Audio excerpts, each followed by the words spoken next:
approve the budget statement and economic policy of the government for the year ending 31st December 2023.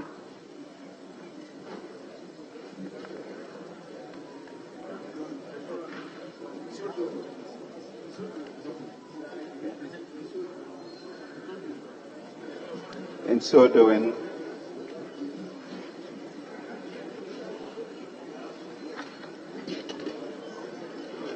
I lay this document. Mr. Speaker, I would proceed to read the budget.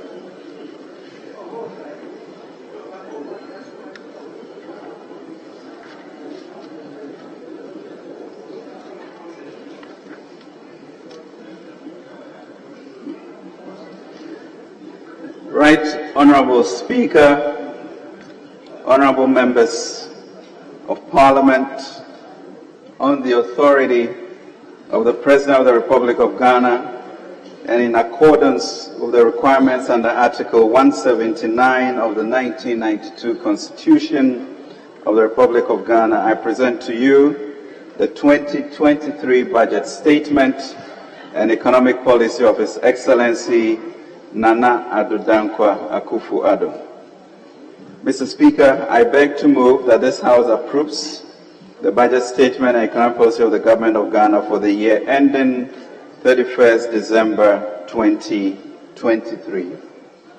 I also respectfully submit to this House the following statutory reports: the 2022 Annual Report on the Petroleum Funds pursuant to Section 48 of the Petroleum Revenue Management Act 2011, Act 815 as amended, and the 2022 report on the utilization of the African Union levies pursuant to Section 7 of the African Union Import Levies Act 2017, Act 952. Mr. Speaker, this budget speech is an abridged version of the 2023 budget statement and economic policy of government. I request the Hansard Department to capture the entire budget statement and economic policy of government for the year ending 31st December 2023. Mr. Speaker, at the outset, permit me to thank you personally, the leadership of Parliament, honorable members of this august House, for your individual and collective support, understanding and cooperation the past 6 years that I have had the honor and privilege to be the Minister responsible for finance. As we are all fully aware, a lot has happened this year in the economy, and more so in recent weeks over my role in the management of the economy. These are very erratic times, and on behalf of the President of the Republic and for myself in particular, I'm eternally grateful, first, to the leadership of the New Patriotic Party and the majority leadership and caucus of this House, and to the minority caucus of the National Democratic Congress in Parliament. I thank you on your decision yesterday to participate fully in the process of passing this budget. And to quote, you stressed how, I quote, also mindful you are of the timeliness regarding the IMF negotiations and the crucial role a timely presentation of the 2023 budget will play in the advancement of Ghana's case in the negotiations with the fund. I thank you. I wish to assure this House of my strong commitment and unflinching cooperation in our collective efforts to secure an historic IMF program very soon, a program that would assist the country in its post-COVID recovery efforts. Our disagreements notwithstanding, what should never be in doubt, especially in the eyes and ears of the general public, is our common desire to serve the Republic. Our democracy is richer for it. Let me quote Simon Bolivar: "In the unity of our nation rests the glorious future of our peoples." But Mr. Speaker, the President of the Republic, who is in Qatar, enjoins us to remember Nehemiah when he said, "Let us rebuild the walls of Jerusalem and will not be in disgrace. And the people replied, let us start rebuilding. So they began the good work. Mr. Speaker, the year 2022 will go down as one of the most difficult and eventful years in the economic history of our country, while we continue to deal with the devastating impact of the COVID-19 pandemic, which led to significant reductions in our revenue and increased our expenditures enormously. We also have had to contend with the double jeopardy of the Russian-Ukraine war. What has resulted in unprecedented global crisis, ravaging all currencies and historic living and inflation levels. In the midst of these really challenging times, Parliament has in many instances supported government's programs presented to this House, the eventual passage of the E-Levy Act, the Fees and Charges Act, the Exemptions Act, and the $750 million Afri-Exim loan, among others. These attest to the support received from this august House. At the same time, the exceptional challenges that the electronic levy bill encountered months before it was passed also attest to the challenges that we must be mindful of going forward. Mr. Speaker, I also wish to express a deep appreciation of government to the various stakeholders, including employers' association, labor unions, civil society, faith-based organizations, Association of Ghana Industries, Ghana Union of Trade Association, bankers, academia, and think tanks in the media for the support we received throughout the year, as well as the inputs that have informed and enriched our policy choices. It is, Mr. Speaker, when God's people live together in unity, the Lord bestows the blessings. Mr. Speaker, a year ago, I came to present a budget with significant revenue measures to tackle our fiscal difficulties, finance the transformative agenda of government, and sustain the post-COVID-19 recovery. However, what started as a political disagreement over revenue measures in this House triggered a series of events that significantly undermined the credibility of our budget, consequently leading to serious economic challenges as investor confidence hit a new low. This manifested in credit rating downgrades, which triggered the closure of Ghana's access to the international capital markets, tightening domestic financing conditions, and increasing cost of borrowing. The combined effects of the developments contributed to the rapid depreciation of the cedi and compounded the high debt service levels. Mr. Speaker, our inability to access the international capital markets meant that for the first time in our administration, we did not have the foreign currency to complement our foreign exchange earnings. We have had to make strenuous efforts to meet our, which exceeds $10 billion annually.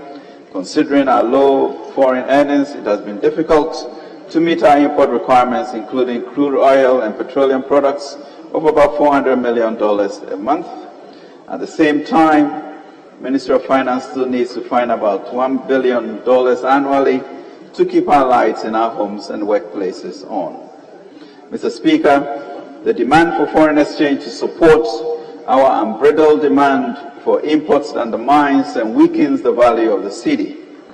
This contributed to the depreciation of the cedi, which has lost about 53.8% of its value since the beginning of this year, compared to the average 7% annual depreciation of the cedi between 2017 and 2021. The current year's depreciation, which is driving the high cost of goods and services for everyone, is clearly an aberration and a very expensive one indeed. The increases in fuel prices, diesel currently above 20 cedis a litre and petrol 16.8 cedis a litre, has led to increases in prices of most goods and services. Inflation, which we managed to bring down from 15.4% at the end of 2016 to 7.9% at the end of 2019, and remained in single digits till the pandemic hit in March 2020, is now 40.4%. It is not only the individuals and households who are adversely affected by the depreciation of the cedi. For us at the Ministry of Finance, the depreciation of the cedi seriously affects our ability to effectively manage our debt. Indeed, Our stock of debt has increased by 93 billion Ghana cedis this year alone due to the depreciation of the cedi since the beginning of 2022. Even as the state struggles to raise sufficient revenue, high inflation to eat away the already meager wages of the average Ghanaian. The lesson from this relapse in macroeconomic stability makes us even more determined as your government to permanently restructure and transform this economy and build resilience. Mr. Speaker, we have been honest with Ghanaians about the economic challenges that the country is facing. His Excellency the President pointed out that never have so many malevolent forces come together in a perfect storm to so dramatically impact our lives. The current challenges on the back of 2 difficult years since March 2020 have really tested our people and our resolve. We empathize greatly with all Ghanaians for the undue pressures this has placed on their livelihoods. We want to commend all of you for your forbearance during these difficult times. We are confident, though, that together and of God on our side, we will turn things around.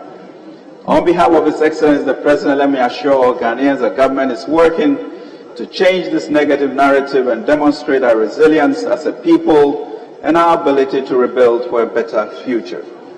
We have demonstrated this many times in our country, but more recently between 2017 and 2019, we have resolved that in the next 2 years, government will work with you all with a restless determination to turn around this economy.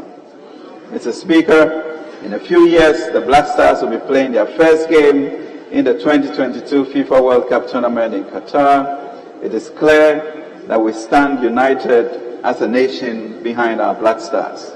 A successful passage of the 2023 budget, a successful conclusion of negotiations with the IMF, and making Ghana's performance in Qatar 2022 the most successful.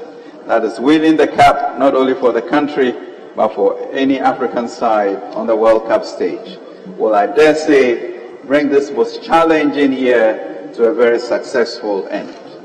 To this, Mr. Speaker, we pray, as the Bible says, behold how good and pleasant it is when God's people live together in unity, for God commands the blessings. Mr. Speaker, events since March 2022, the pervasive volatility of our world today in the vision of President Akufo-Addo to reset our economy through industrialization. Results are resolved to reset the economy and restore macroeconomic stability. But to do so, we need the support of the people of Ghana and the cooperation and approval of this Parliament. Our goal now is to significantly cut down the cost of running government, significantly expand local production, invest more to protect the poor and vulnerable, continue expanding access to good roads and technology, education and health for every Ghanaian and the diaspora. Mr. Speaker, this budget is therefore anchored on a 7-point agenda aimed at restoring macroeconomic stability and accelerating our economic transformation as articulate in the Post-COVID-19 Program for Economic Growth, PCPEG. These comprise an agenda to 1. Aggressively mobilize domestic revenue, 2. Streamline and rationalize expenditures, 3. Boost local productive capacity, 4. Promote and diversify exports, 5. Protect the poor and vulnerable, 6. Expand digital and climate-responsive fiscal infrastructure, and 7. Implement structural and public sector reforms. To achieve these, there are 3 critical imperatives: successfully negotiating a strong IMF program, coordinating an equitable debt operations program, and attracting green investments. This will enable us to generate substantial revenue, create needed fiscal space for the provision of essential public services, and facilitate the implementation of the PCPEG program to revitalize and transform the economy. Mr. Speaker, we will undertake the following actions, initiatives, and interventions under the 7-point agenda. To aggressively mobilize domestic revenue will, among others, 1, increase VAT rate by 2.5% to directly support our roads and digitalization agenda. Fast-track the implementation of the Unified Property Rate Platform Program in 2023 and review the E-Levy Act and, more specifically, reduce the headline rate from 1.5% to 1% of the transaction value, as well as the removal of the daily threshold. 3, to boost local productive capacity, we will, among others, cut the imports of public sector institutions that rely on imports, either for inputs or consumption, by 50%, and would work with the Ghana Audit Service and Internal Audit Agency to ensure compliance, support the aggressive production of strategic subsidies, including the list disclosed at the President's last address to the nation, support large-scale agriculture and agribusiness interventions through the Development Bank of Ghana and ADB Bank, introduce policies for the protection and incubation of newly formed domestic industries to allow them to make the goods produced here competitive for local consumption and also to promote exports will, among others, expand our productive capacity in the rail sector of the economy and actively encourage the consumption of locally produced rice, poultry, vegetable oil, and fruit juice, ceramic tiles, among others. To pursue efficiency in government expenditures will, among others, implement the government directives on expenditure measures, integrate procurement approval process with GIFMIS to ensure that projects approved are aligned with budget allocation, review key government programs to reflect relevance, promote efficiency, and ensure that value for money is achieved in all sectors, including OGM, and review the efficiency of statutory funds. To implement structural and public sector reforms will, among others, impose a debt limit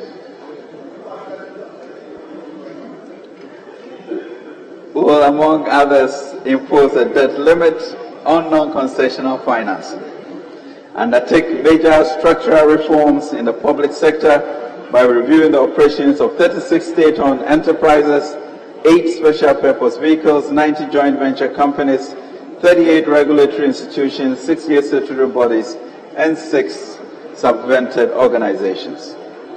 Enforce compliance with legal and regulatory framework on foreign exchange, initiate measures to overhaul the tax structure in the extractive industry, expand the gold purchase program by the Bank of Ghana to support foreign exchange reserve accumulation, promote an LBMA certified gold refinery in Ghana, and promote local currency stability. To safeguard social protection programs will, among others, expand social protection programs such as LEAP, school feeding, and NHIS for the vulnerable and excluded. Mr. Speaker, last year, I presented our plan to get us back to pre-pandemic macro stability and growth levels. More importantly, I shared the President's strategy to improve the living standards of Ghanaians and address our central challenge, unemployment. The strategy was anchored on building a sustainable entrepreneurial nation through fiscal consolidation and job creation. I'm happy to report that we have piloted the Youth Start program and launched the district-level program. Mr. Speaker, we now have the commitment of our banks and development partners and are confident that the 10 billion Ghana Citi program with 1 million jobs will be achieved in the next 3 years.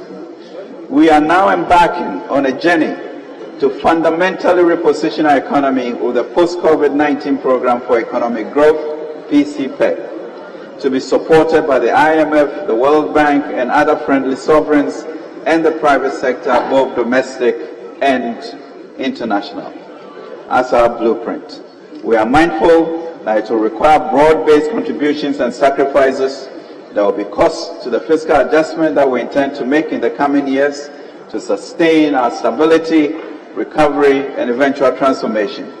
My pledge to this House, Mr. Speaker, is that there will be fiscal discipline, that every peso that we ask the Ghanaian people and businesses operating in Ghana to contribute will be spent well. The challenges we face are daunting, but we must not lose sight of the greatest strength of being Ghanaian: resilience, entrepreneurial zeal, faith, courage, solidarity, and hope. I therefore ask all of us to play a constructive role in getting our nation fully back on track. Ours is a country with real prospects, and the challenges notwithstanding, Ghana will rise again. And my faith is premised on the fact that a lot had been achieved, especially over the course of the Fourth Republic, and our policy as outlined in this budget to reset the economy, if supported, would ensure that, indeed, we have not wasted the current global crisis, but used it to make our economy stronger and the progress and prosperity of our people even more assured. Global economic developments and outlook. Economic growth and inflation. Mr. Speaker, the global environment is fragile and the outlook remains uncertain. Global economic activity in 2022 has slowed down more broadly and sharply than anticipated. Economic growth in emerging markets and developing economies is expected to slow down from 6.7% in 2021 to 3.7% in 2022, with a similar pattern expected in 2023. In sub-Saharan Africa, growth is expected to slow down to 3.6% in 2022 and 3.7% in 2023, from 4.7% in 2021, due to low investments and a worsening trade balance. Overall, global inflation has risen, driven largely by increases in energy and food prices. Inflation in emerging and developing economies has also risen from an average 5.9% in 2021 to 9.9% in 2022. The war in Ukraine has further heightened inflationary pressures. The exchange rates across the major international currencies depreciated rapidly by the end of the third quarter of 2022. As of 23rd November 2, the Ghana Citi depreciated cumulatively by 54.2% against the US dollar. Similarly, the Ghana Citi depreciated cumulatively by 48.5% against the British pound.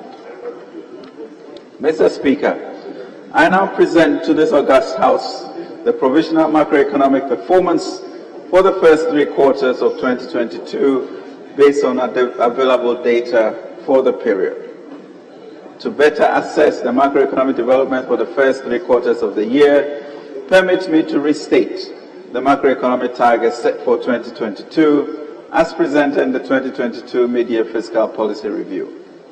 Overall GDP growth of 3.7%, non-oil real GDP growth of 4.3%, and inflation of 28.5%, overall fiscal deficit of 6.6% of GDP, primary surplus of 0.4% of GDP, and gross international reserves sufficient to cover at least 3.5 months of imports of goods and services. Mr. Speaker, data on the performance of the economy at the end of the third quarter highlights the continuous adverse impact of the challenging global and domestic environment on the economy. As I indicated earlier, these developments have manifested through rapid exchange rate depreciation, high inflation, unsustainable debt burden, fiscal stress, and external sector shocks, among others, despite the monetary and fiscal policy interventions that were deployed in the first 3 quarters of the year. Mr. Speaker, the economic performance for the first 3 quarters of the year is summarized as follows. Mr. Speaker, provisional GDP data from Ghana Statistical Service published in September 2022 indicate that overall real GDP for the first half of 2022 recorded an average year-on-year growth of 4%, 3.4% in quarter 1 2022 and 4.8% in quarter 2 2022 respectively. Non-oil GDP expanded by 4.1% and 6.2% in the first and second quarters in 2022 respectively.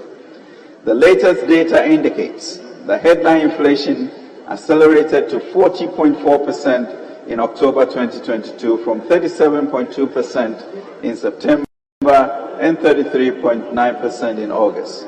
The rise in October inflation was broad-based, driven by both food and non-food prices. The monetary policy rate has increased by 1,000 basis points from 14.5% to 24.5% since the beginning of the year, as the central bank deployed its monetary policy tools to anchor inflation expectations. Developments on the money market broadly showed rising interest rates across the yield curve. For example, the discount rate on the 91-day instrument has increased to 32.5% as of today from 12.5% in December 2021. The public debt to GDP ratio stood at 75.9% at the end of September 2022, up from 76.7% at the end of December 2021.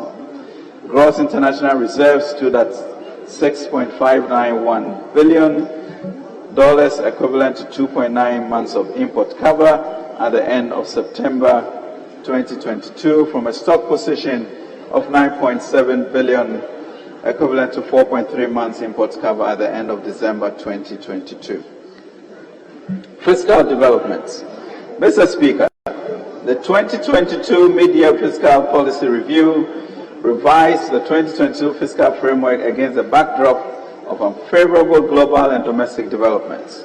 The fiscal deficit targets was revised to 6.6% of GDP, down from the 7.4% set in the 2022 budget. Similarly, the primary balance target was revised upwards to a surplus of 0.4% of GDP from a surplus of 0.1%. This was on the back of revisions in GDP projections, adjustment in the expected yield from the 2022 revenue measures, adjustment to reflect the 30% discretionary expenditure cuts, adjustment in interest rates, and adjustment in allocation for compensation of employees to incorporate a 15% cost of living allowance, adjustment in exchange rate on account of higher depreciation, and adjustment to the benchmark crude oil price. Mr. Speaker, provisional data on government fiscal operations for January to September 2022 shows a shortfall in revenue performance and a faster execution of expenditures. This resulted in an overall budget deficit of 41.7 billion, 7% of GDP, against a program deficit target of 36.7 billion, 6.2% of GDP. The corresponding primary balance for the period was a deficit of 9.6 billion, or 1.6% of GDP, against a deficit target of 5.8 billion, Citi's 1% of GDP. Mr. Speaker, total revenue and grants amounted to 65.4 billion, 11% of GDP, compared with a target of 67.3 billion, 11.4% of GDP, and the 49.1 billion, 10.7% of GDP recorded in the corresponding period in 2021. The outturn for total revenue and grants represents a shortfall of 2.8% compared to the period's target and year-on-year growth of 33.2%. The shortfall in revenue stemmed from the less robust performance recorded in all the revenue handles for the period. Mr. Speaker, domestic revenue for the period amounted to 64.6 billion, 10.9% of GDP, falling below the target of 66.5 billion, 11.2% of GDP by 2.9%. The outturn, however, represents a year-on-year growth of 34% and constituted 98.8% of revenue and grants. Mr. Speaker, total expenditure including arrears, clearance, and discrepancies for the period amounted to 109.4 billion, 18.5% of GDP, above the target of 103.9 billion, 17.6% of GDP by 5.2%. Compensation of employees amounted to 27.2 billion Ghana cedis, 4.6% of GDP, 2.9% below the budgetary provision of 27.9 billion, 4.7% of GDP. The wage bill constituted 91.3% of the total compensation and amounted to 24.7 billion. Interest payments for the period amounted to 32.1 million, 5.4% of GDP, against a target of 30.9 billion, 5.2% of GDP, reflecting the higher cost of borrowing and the adverse impact of the currency depreciation on external interest. Domestic interest payments constituted 78% of total interest payments for the period. Mr. Speaker, the fiscal operations for the period resulted in an overall budget deficit of 44 billion Ghana cedis, 7.4% of GDP, against a target of 36.7 billion, 6.2% of GDP. The corresponding primary balance for the period was a deficit of 11.9 billion, 2% of GDP, against a deficit target of 5.7 billion, 1% of GDP. The fiscal deficit for the period was financed mainly from domestic sources, amounting to 37.5 billion, 6.3% of GDP, accounting for 85.2% of the total financing. Foreign financing for the period amounted to 6.5 billion, 1.1% of GDP, and accounted for the remaining 14.8% of the financing. Public debt developments, January to September 2022. Mr. Speaker, provisional debt data as at end September 2022 shows a significant increase in Ghana's public debt, largely due to exogenous factors. The end September 2022 provisional figures indicate that total gross public debt stood at 467.4 billion Ghana cedis, 48.9 billion US dollars, representing approximately 75.9% of GDP. The domestic debt component is 195.7 billion Ghana cedis, which is 31.8% of GDP, whilst external is 271.7 billion Ghana cedis, representing 44.15% of GDP. The increase in the domestic debt is largely on account of rising interest costs. Domestic debt as a share of total public debt reduced from 51.6% in 2021 to 41.9% as at 2022. Mr. Speaker, the external debt as a percentage of the total debt stock is 58.1% as end September 2022. The sharp growth in the external debt stock is largely driven by the depreciation of the local currency. The depreciation of the Ghana Citi added 93.9 billion to the external debt stock. Overall debt accumulation increased from 20.7% in 2021 to 32% as at end September 2022, reflecting the impact of the depreciation of the Ghana cedi on the external debt side. Mr. Speaker, the external sector performance and the outlook will depend largely on the quick resolution of the Russian-Ukraine war and the outcome of recession fears in advanced economies. The thrust of the stream of the external sector will focus on rebuilding external buffers, enough to cover at least 3.5 months of imports of goods and services, cushion the economy against adverse external shocks.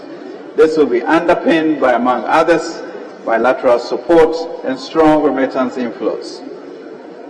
Mr. Speaker, the Bank of Ghana will continue to monitor inflation development and respond appropriately to contain price pressures.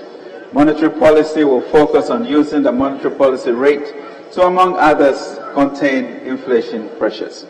Since August 2022, the Bank of Ghana has successfully been working with the mining firms, international oil companies, and their bankers to purchase all foreign exchange arising from the voluntary repatriation. Update on Ghana's engagement with the fund for a fund-supported program. Mr. Speaker, since government announced its engagement with the International Monetary Fund for a supported program on 1st July 2022, made substantial progress. The fund assured government of its strong commitment and support in these difficult times. Mr. Speaker, government and the IMF agreed on program objectives a preliminary fiscal adjustment path, debt strategy, and financing required for the program to be in line with the government's post-COVID-19 program for economic growth. The PCPEC is government's blueprint to restore macroeconomic stability, promote debt sustainability, sustain economic recovery, and support structural reforms. Mr. Speaker, guided by the medium-term policy objectives, the following macroeconomic targets are set for the medium term 2023 to 2026. Overall real GDP growth at an average rate of 4.3%, non-oil average growth of 4%, inflation back to within the target band of 8 plus or minus 2%, and a primary balance on commitment basis to average 0.8% of GDP in 2023 to 2026, and gross international reserves to cover at least 4 months of imports. Mr. Speaker, based on the overall macroeconomic objectives and the medium-term targets, the following macroeconomic targets are set for the 2023 fiscal year. Overall real GDP growth of 2.8%, non-oil growth of 3%, end December inflation rate of 18.9%, primary balance on commitment basis of 0.7%, and gross international reserves to cover not less than 3.3 months of imports. Mr. Speaker, on resource mobilization for 2023, total revenue and grants is projected at 143.9 billion Ghana cedis, 18% of GDP, and is underpinned by permanent revenue measures, largely tax revenue measures, amounting to 1.35% of GDP as outlined in the revenue measures. Mr. Speaker, total expenditure, including clearance of arrears, is projected at 205.4 billion or 25.6% of GDP.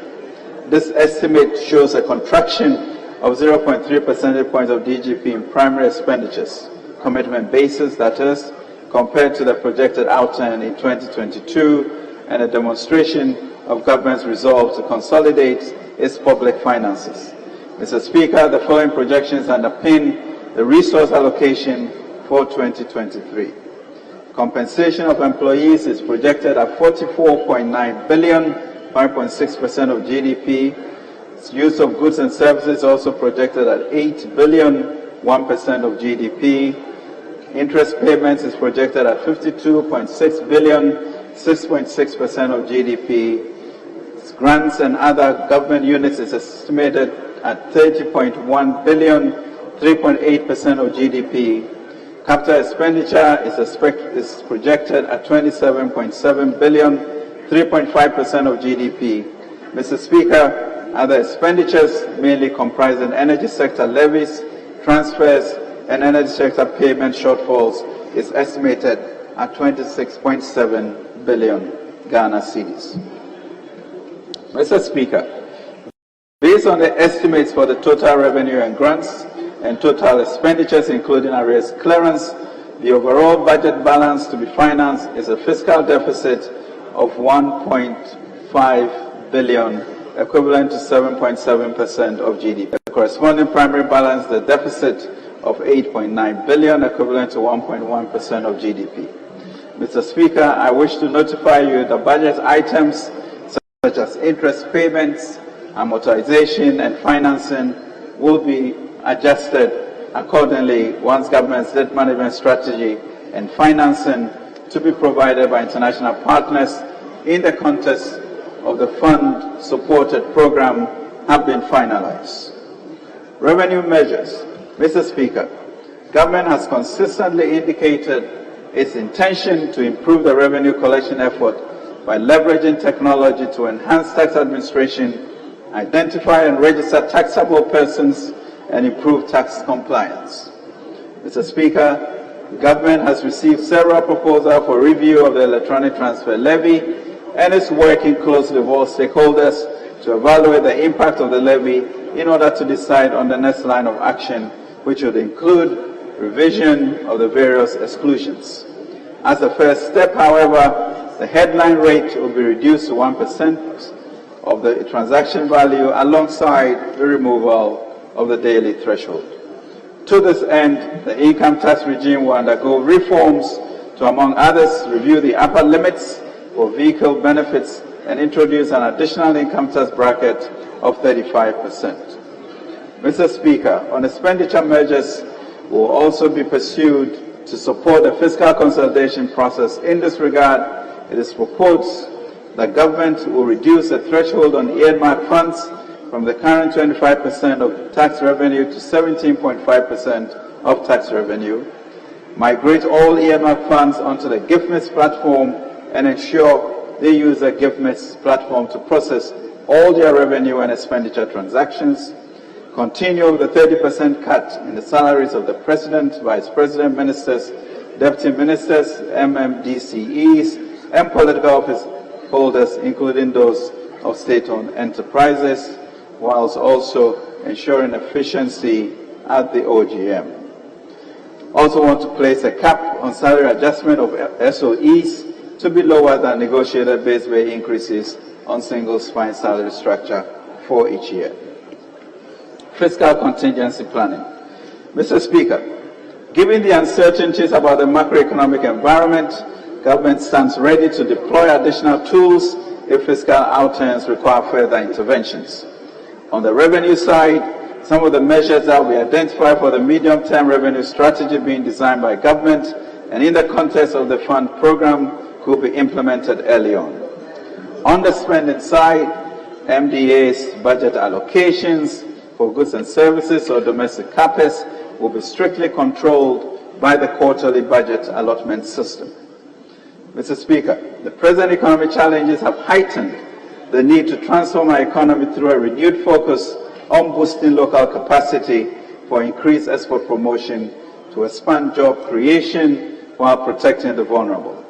Government is therefore taking active steps to address the impact of these economic shocks on Ghanaians through the 7-point agenda to restore macroeconomic stability and accelerate our economic transformation as articulated in the post-COVID-19 program for economic growth.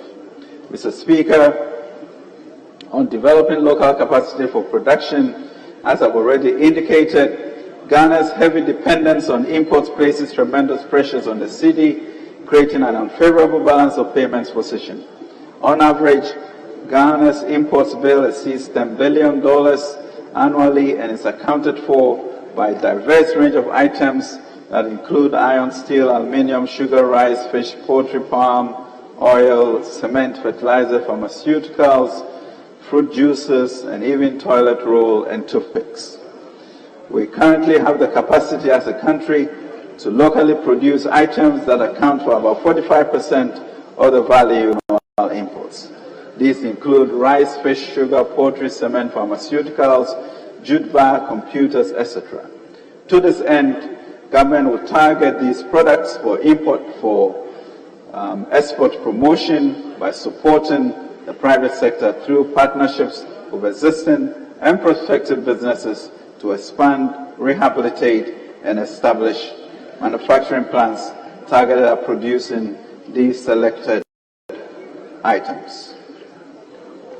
Mr. Speaker, the Ghana Cares Obatampa program. Mr. Speaker, it has been 2 years since the launch of the Ghana Cares program to mitigate the severe impact of the COVID-19 pandemic on the economy. Significant achievement has been made with the implementation of agreed activities despite the current macroeconomic challenges. Mr. Speaker, the high food prices and pressures on the local currency validates the current focus of the Ghana Cares program to bolster productive and export capacity of the private sector.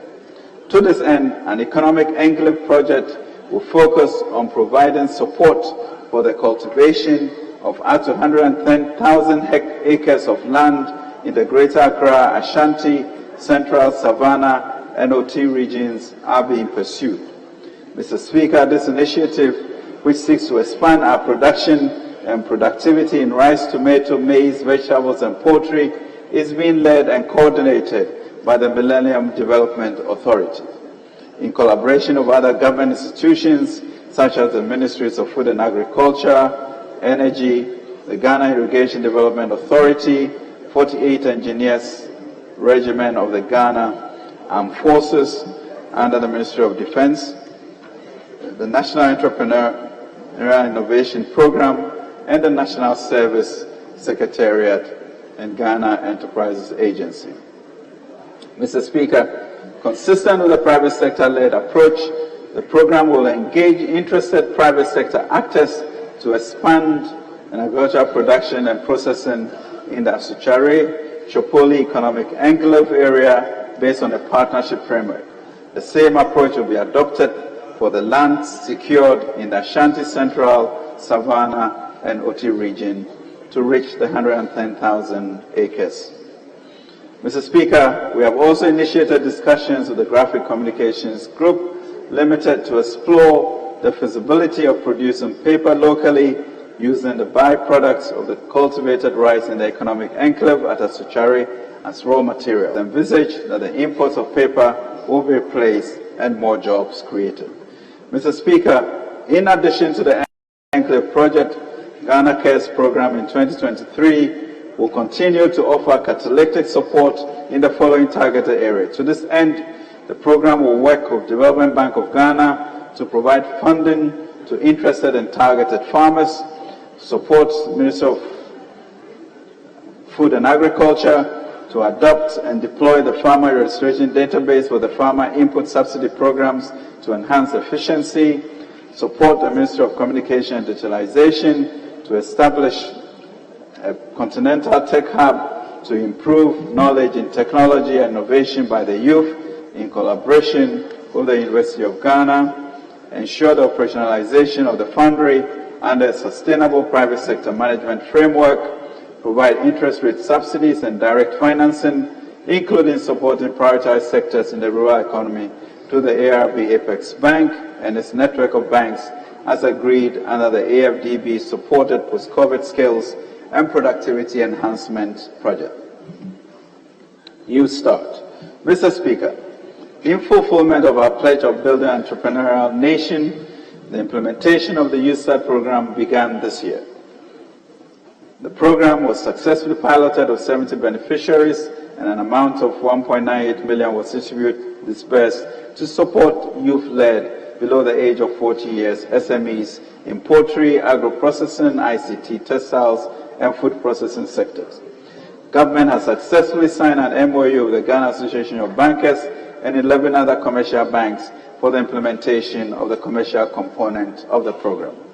Mr. Speaker, a launch for the District Entrepreneurship Program, DEP, component of the program was held on 14 November 2022 and is expected that the launch of the commercial component of the program will occur by the end of this year to enable qualified beneficiaries access support. Mr. Speaker, the One District, One Factory initiative continued to make remarkable progress in 2022. To date, a total of 296 1D1 web projects are at various stages of implementation, out of which 126 are currently operational. 143 are under construction and 27 are pipeline projects.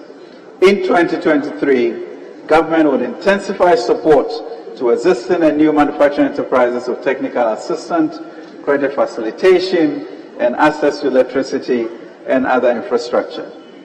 Automotive Assembly Program. Mr. Speaker, in addition to the Automotive Assembly Program, government has developed a new components manufacturing policy which seeks to support the local production and supply of components and spare parts for the automotive industry.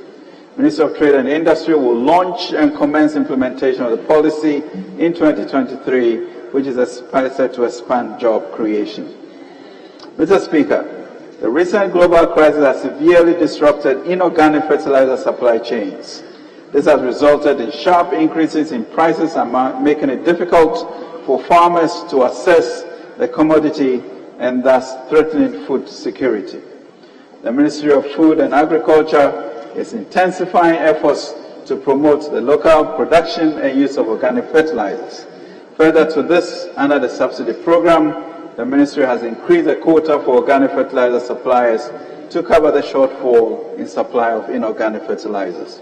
Additionally, government is facilitating the establishment and the expansion of local organic fertilizer production plants with support from Exim Bank. African Continental Free Trade Agreement. Mr. Speaker, we will pursue strategically opportunities that ensure that we take full advantage of the African Continental Free Trade Agreement, AfCFTA, as part of efforts to pursue an export-led economic recovery. The Ministry of Trade and Industry is working with over 200 Ghanaian companies to facilitate their entry into the African market, including about 70 1D1F companies.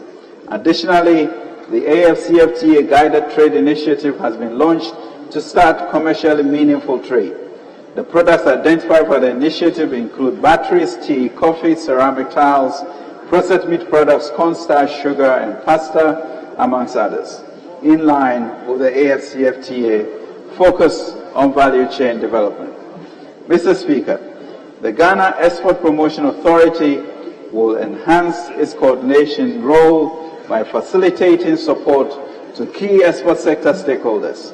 Export trade houses will be established in selected markets to promote made in Ghana products brands, including the completion of the first ETH in Kenya. Additionally, opportunities will be created for local Ghanaian businesses and investors to invest in export products, transformation and value addition at a district level in partnership with the Ministry of Local Government and Rural Development. The Development Bank of Ghana. Mr. Speaker, government through the Development Bank of Ghana has established 500 million Ghana Citi Special Credit Program, the DBG Emergency Economic Program, DEEP, to support businesses in agribusiness value chain over the next 5 years. The priority sectors are poultry, rice and cereals, pharmaceutical manufacturing, tourism, textiles and garments for investments to help build economic resilience. Mr. Speaker, to support SMEs with equity funding, DBG is also in the process of establishing a private equity fund with an initial capitalization of 30 million Ghana cedis or 400 million, 30 million US dollars or 400 million Ghana cedis. DBG has fully onboarded 4 participating financial institutions and will engage other financial institutions to expand its loan channels. A total of 7 loans amounting to 245 million was disbursed to SMEs, saving over 1,000 jobs. DBG has partnered with a PFI to build a digital lending platform to shorten the processing time for lending to SMEs and increase its ability to reach a lot more businesses across the country. Mr. Speaker, the National Insurance Commission is spearheading the development of agricultural insurance for farmers through the Ghana Agriculture Insurance Pool. GAIP provides traditional agriculture insurance and index-based weather insurance products to commercial farmers and smallholder farmers. An estimated $400 million in agriculture insurance will be extended to eligible farmers in 2023. Mr. Speaker, as part of efforts to ensure power is affordable for industrial, commercial, and residential use, government has substantially completed a renegotiation and restructuring exercise of power purchase agreement with 6 operational independent power producers, namely Car Power, Power, Early Power, Twin City Energy, AXA Energy, and Senate Energy. Government, of course, is looking for the resources to fund these agreements. Government has also pursued cost-cutting and green initiatives, including conversion to a tolling model, refinancing of expensive debt, profiling of tariffs, and switching power plants from imported liquid fuel to finance locally produced natural gas as a primary resource. On connectivity to the national grid, a total of 157 communities were linked to the national grid as of September 2022. The Ministry of Energy will further connect an additional 400 towns under Shell 4, Shell 5, and 10 key projects in 2023. Mr. Speaker, substantial progress has been made on coastal fishing ports and landing sites. This has been made in the development of 12 coastal fish landing sites and 2 fishing ports along the coast of Ghana, namely Azim and Diskov in the western region, Mori, Fansimane, Kumfi, Mumford, Winneba, Senyabreku, Gomoafet, and Mena in the central region, Teshi, Osu, and Jamestown in the greater Accra region, and Keta in the Volta region. Mr. Speaker, overall, the project is about 95% complete and would ensure safe launching and landing of artisanal fishing canoes and promote hygienic environmental conditions. Mr. Speaker, on climate change, global warming poses major threats to the economies of climate-vulnerable countries like Ghana. According to the Vulnerable 20 Loss and Damage Report, Ghana lost $15.2 billion from 2000 to 2019 to climate change. According to the World Bank Group's new country climate and development report for Ghana, incomes could reduce by up to 40% for poor households by 2050 and a loss of about 1 million jobs if urgent climate actions are not taken.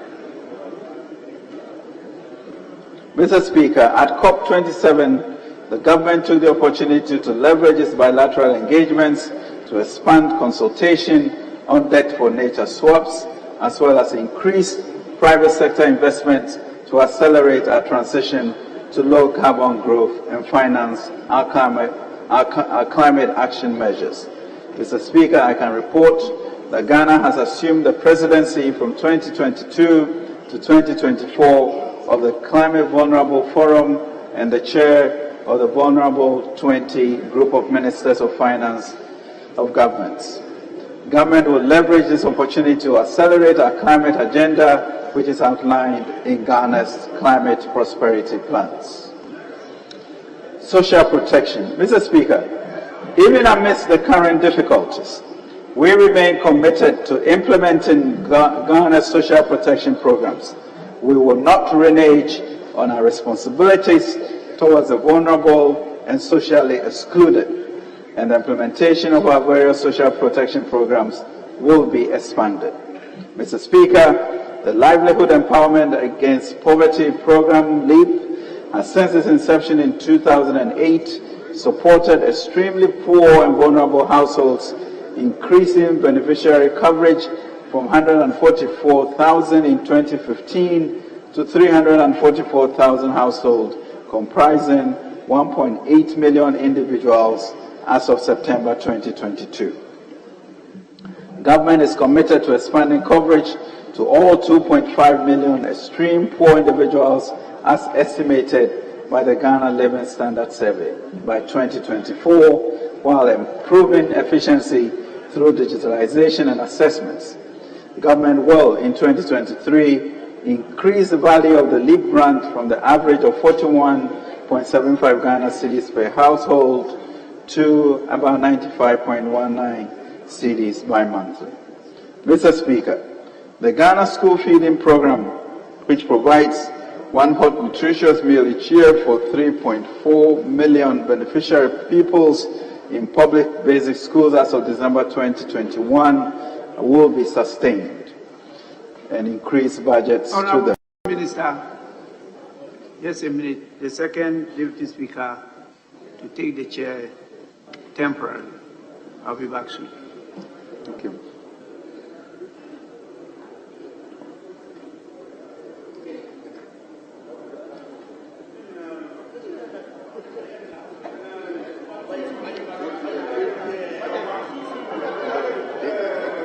Every is here. Yes, Minister, let's go on.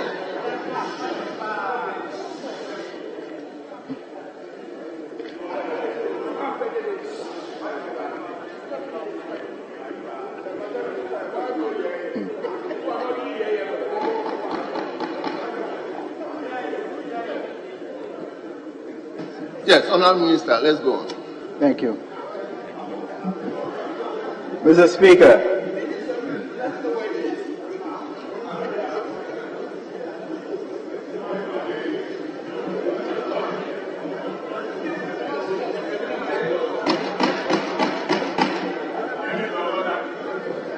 Honorable members.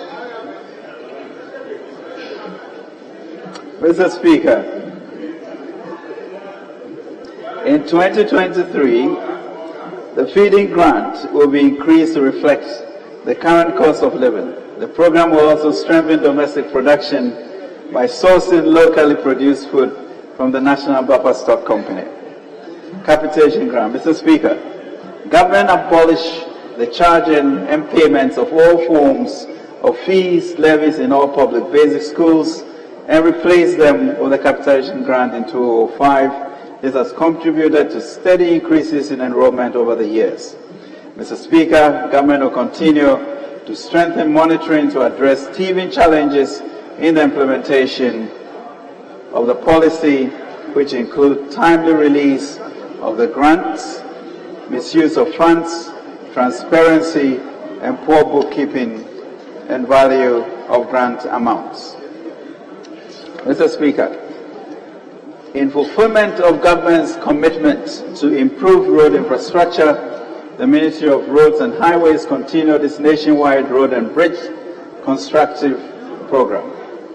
Works on the La Beach Road project and the construction of a 3-tier interchange at Nungwa Barrier are progressing steadily.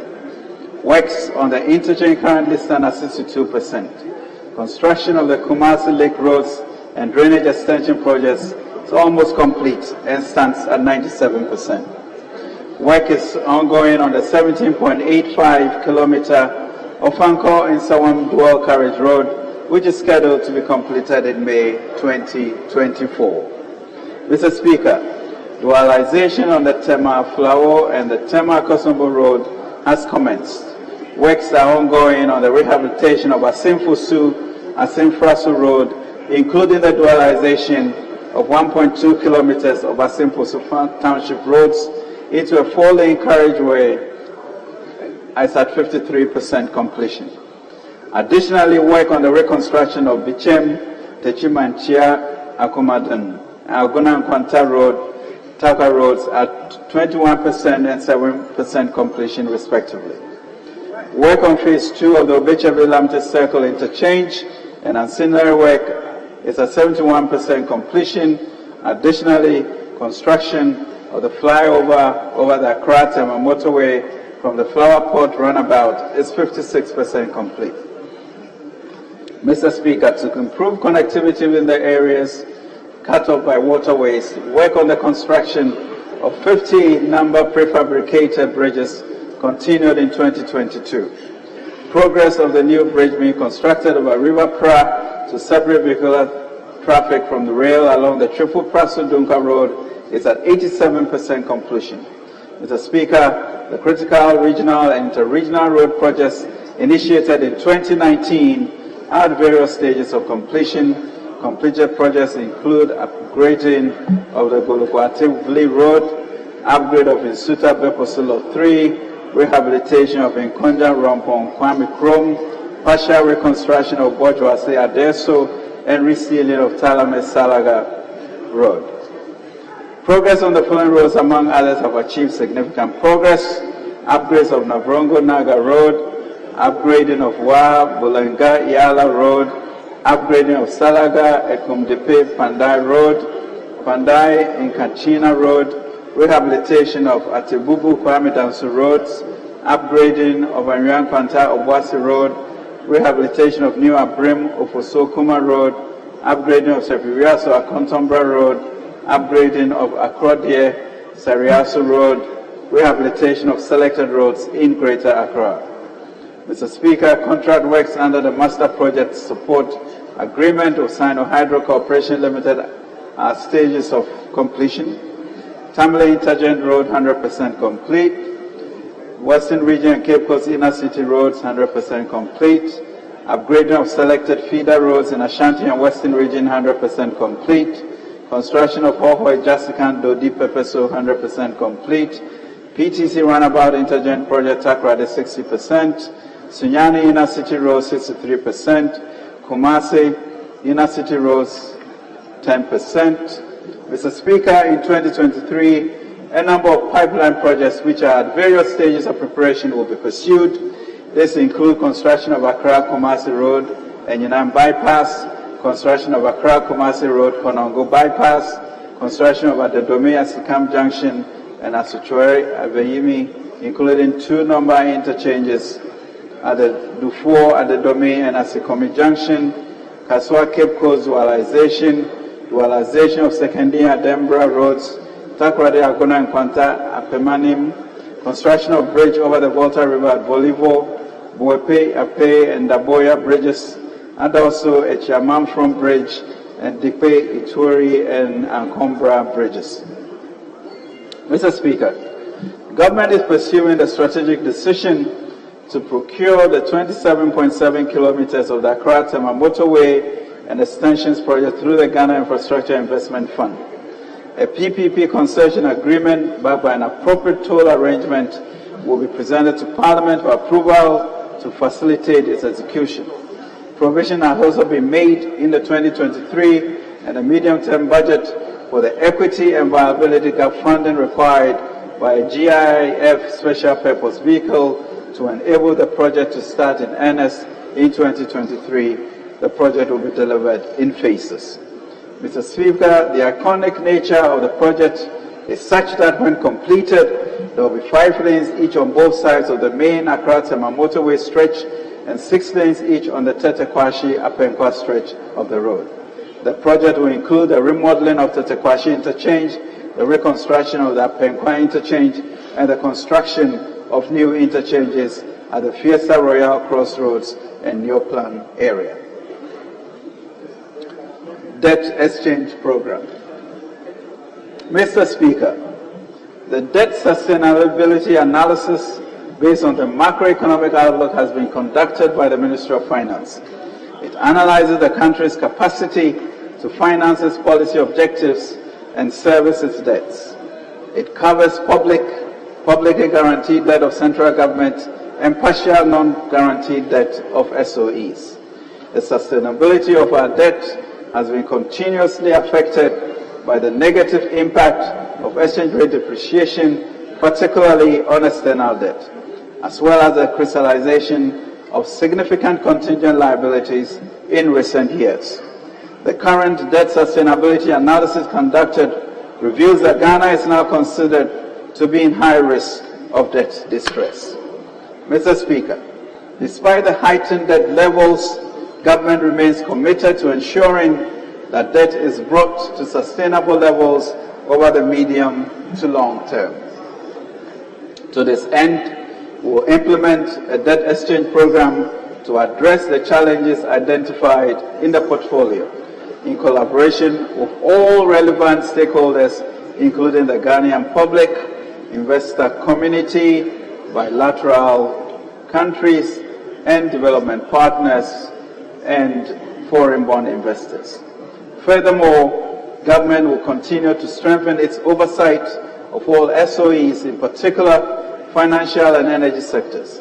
The reforms and discipline at the SOEs will reduce potential fiscal risk from incidents of contingent liabilities. Mr. Speaker, in line with our objective to restore debt sustainability, concessional loans will continue to be the preferred financing option for projects. We, however, recognize that there may be cases where non-concessional borrowing may be required to finance critical transformative projects. Such financing will be determined within limits that are consistent with our debt sustainability program. We inform this House at the mid-year fiscal policy review of projects that will be financed within our non-concessional borrowing limits. Accordingly, we will not publish any list of projects to be financed from external non-concessional loans in this budget, previously titled Appendix 10C. Implementation of the Cabinet directives on expenditure measures. Mr. Speaker, as a first step toward expenditure rationalization, government has approved the following directives, which takes effect from January 2023. All MDAs, MMDAs, and SOEs are directed to reduce fuel allocations to political appointees and heads of MDAs, MMDAs, and SOEs by 50%. This directive applies to all methods of fuel allocation, coupons, electronic cards, just to same fuel depots. Accordingly, 50% of the previous year's budget allocation for fuel shall be earmarked for official businesses pertaining to these institutions.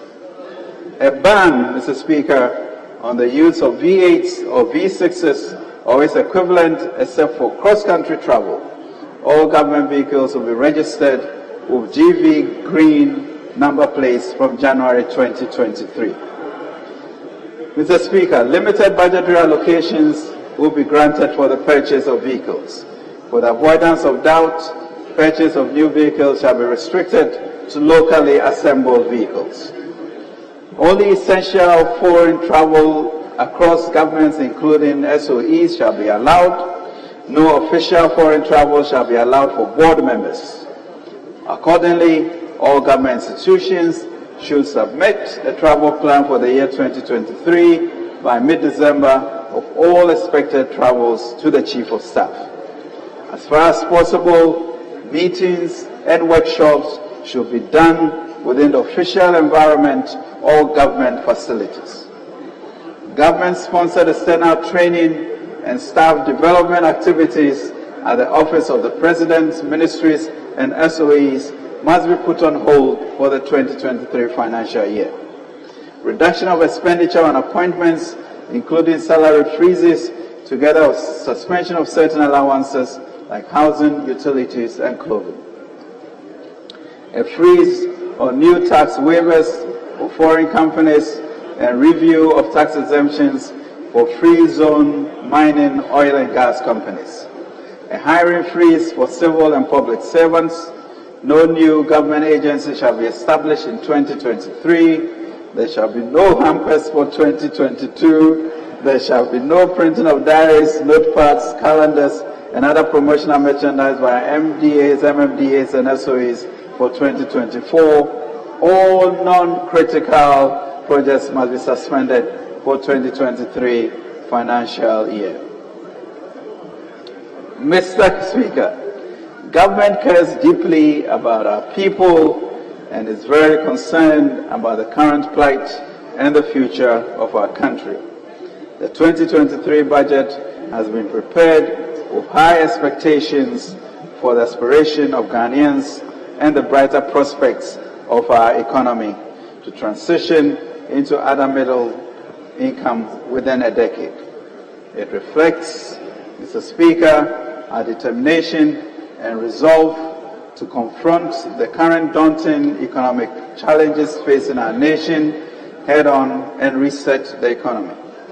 In the immediate term, we will work towards securing an agreement with the International Monetary Fund, execute a debt exchange program, improve the management of foreign exchange, and support our local productive capacity for food security. We are confident that the measures outlined in the 2023 budget will redirect us on the path of macroeconomic and stability and growth. Mr. Speaker, the mission ahead is for the determined and not the pessimist.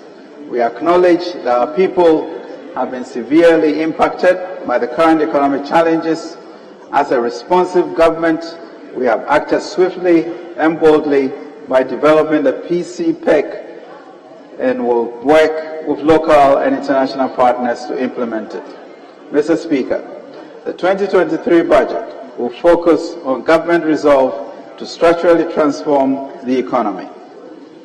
We plan to aggressively mobilize domestic revenue, boost local productive capacity, promote a diversified and vibrant value-added export sector, streamline expenditures, protect the poor and vulnerable, expand the digital and fiscal infrastructure with climate awareness, and, Mr. Speaker, to implement structural and public sector reforms. We will continue, Mr. Speaker, to implement the implementation of key interventions like the Youth Start program, economic enclaves, 1D, 1F, technology hubs with the limited resources that we have complemented with the support from Development Bank of Ghana. Specifically on Youth Start, we intend to support 30,000 youth, and under the economic enclaves, we intend to develop 110,000 acres of land for rice, maize, soya bean, as well as poultry. Funding will be sought from the 500 million Development Bank of Ghana Fund and GOG sources. We'll also be aligning support from our development partners to boost growth in the real sector, focusing mainly on agriculture, entrepreneurship, and value addition. Mr. Speaker, as I have indicated, it has become even more urgent to mobilize domestic revenue, especially in times like this, when our access to the international capital markets is largely closed. We urgently need to restore debt sustainability, macroeconomic stability, and grow the economy. As a responsible government, we will take the hard, unpopular, but necessary decisions to build back better and emerge stronger. Mr. Speaker, the post-COVID, we identified the need to ramp up our domestic revenue mobilization efforts to match the performance of our peers and finance our development agenda. Last year, we started with the e-levy, which has not yielded the resources as expected, and have made appropriate modifications. Mr. Speaker, we know that we have to keep the lights on at the cost of $1 billion annually. We know that we have to keep the hospitals running and ensure that over 5.5 million Ghanaians on NHIS are properly catered for. We know that we need to keep our schools running and pay the over 300,000 teachers every month. We know that we need to keep our hospitals and pay the over 119,000 nurses every month, to keep the law courts open and ensure timely access to justice, and keep the local assemblies working to deliver essential social services to our people. Mr. Speaker. Honorable Minister, hold on. I will see the seat to the right, Honorable Speaker.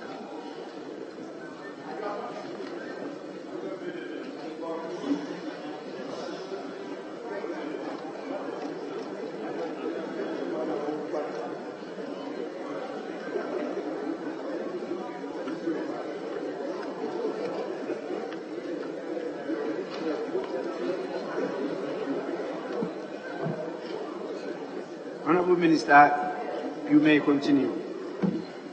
Thank you, Mr. Speaker.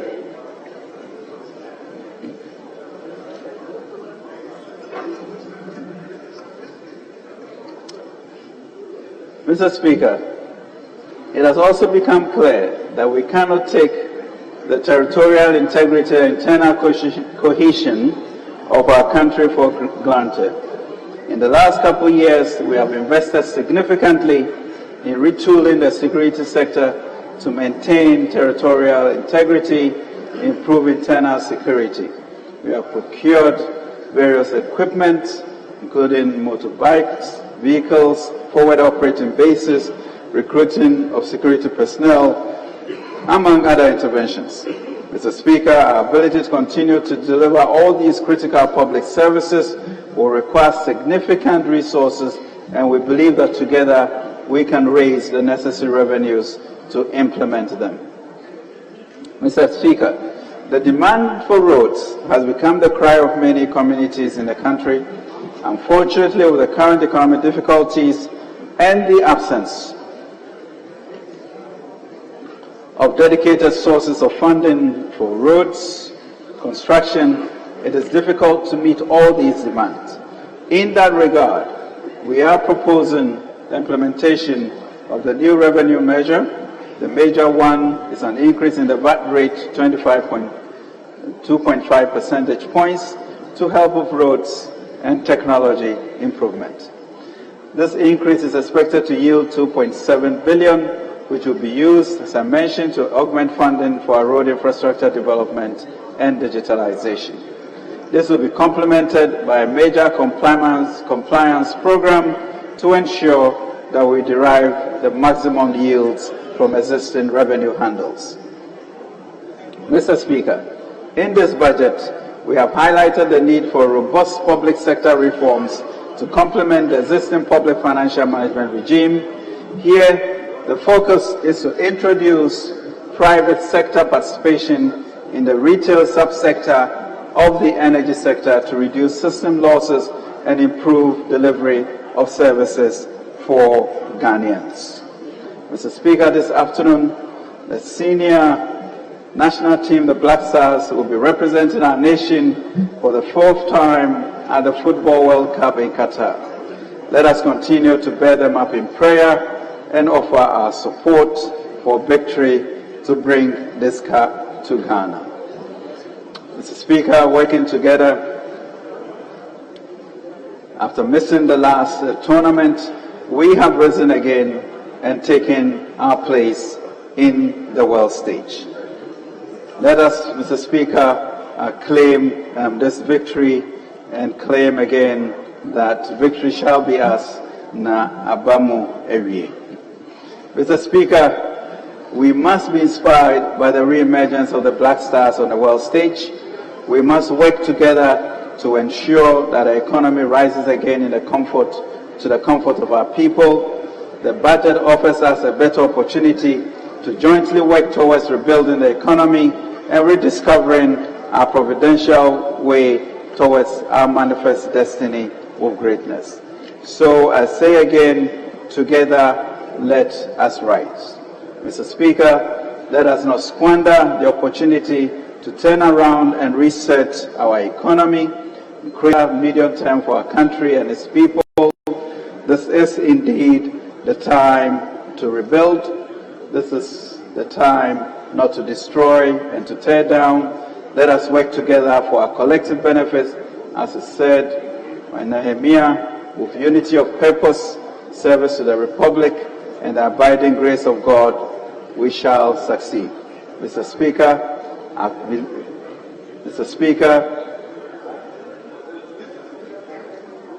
we are a great people.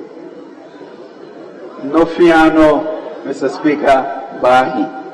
Mr. Speaker, no fiano, Bahi. Mr. Speaker, let us go forward, believing in the assurance of the psalmist that for the sake of the house of the Lord our God, I will seek your prosperity. Mr. Speaker, let me conclude, and I present to you the Inkabom, the unity budget. I beg to move, Mr. Speaker.